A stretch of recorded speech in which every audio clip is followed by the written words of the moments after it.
அஸ்ஸலாமு அலைக்கும். என்னோட ஸ்டைல்ல கார்லிக் பெப்பர் சூப் எப்படி செய்யலாம்னு பார்க்கலாமா? அதுக்கு வந்து 10 பல் பூண்டு எடுத்துக்கேன். 1 ஸ்பூன் வந்து மிளகு எடுத்துக்கேன். இது வந்து மிக்ஸி ஜார்ல போட்டு நல்லா வந்து ஒரு பவுடரா வந்து அரைச்சுக்கிறேன். இப்போ வந்து பேன் வச்சுட்டு ஒரு ஸ்பூன் வந்து பட்டர் ஆட் பண்றேன். பட்டர் ஆட் பண்ணா தான் ஃப்ளேவர் நல்லாயிருக்கும்.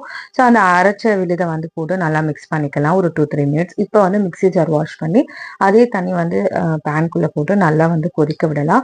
இப்போ வந்து நல்லா ஒரு திக்னஸ் மாரி வரும். வந்த அப்புறமா வந்து இப்போ வந்து தண்ணி ஊத்திக்கிறேன். தண்ணி வந்து கிட்டத்தட்ட ஒரு 3 கிளாஸ் ஊத்தியிருக்கேன். ஒரு 3 பேர் சாப்பிடுற மாரி சூப்பு. இப்ப வந்து தேவையான அளவு உப்பு. நல்லா கொதிச்ச அப்புறமா வந்து 1 ஸ்பூன் வந்து கார்ன்ஃப்ளவர் மாவு வந்து கரைச்சு வச்சிருக்கேன். ஸோ அத ஆட் பண்றேன். கார்ன்ஃப்ளவர் மாவு போட்டா தான் சூப்போட பதம் கரெக்ட்டா இருக்கும். ஸோ நல்லா கொதிச்ச அப்புறமா வந்து ஃப்ளேம ஆஃப் பண்ணிட்டேன். வேணாலும் நீங்க கொத்தமல்லியும் தூவிக்கலாம். இப்ப வந்து நான் வேற பவுல்ல மாத்திட்டு வீட்லயே வந்து கார்ன் இருந்துச்சு. ஸோ பொரிச்சு வந்து அதுவும் இது மேல போட்டுட்டேன். அப்பதான் வந்து டேஸ்ட் இன்னும் செம்மையா இருக்கும். நம்மளுக்கு காரம் வேணும்னா நம்ம பெப்பரும் போட்டுக்கலாம். அவ்வளவுதான். ஈஸியா வீட்லயே நம்ம செஞ்சுட்டோம். கண்டிப்பா ட்ரை பண்ணிட்டு எப்படி இருந்துச்சுன்னு கமெண்ட் பண்ணுங்க. தேங்க்ஸ் ஃபார் வாட்சிங்.